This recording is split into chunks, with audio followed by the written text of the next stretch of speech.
আসসালামু আলাইকুম। এখন আজান দিতেছে। আসলে আমাদের উচিত ছিল আজানের সাথে সাথে দোকানপাট বন্ধ করে মসজিদের দিকে রওনা হওয়া, কিন্তু আমরা কি করতেছি? আমরা যে যার মতো চলতেছি। আজান দিতেছে, আজানটা কোনো মূল্যায়নই করতেছি না। তো আসুন আমরা সবাই নামাজ পড়ি, আজানের সাথে সাথে মসজিদমুখী হই।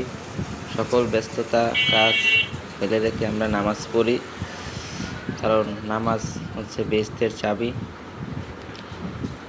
এখন মাগরিবের নামাজ আদায় করতে যাব।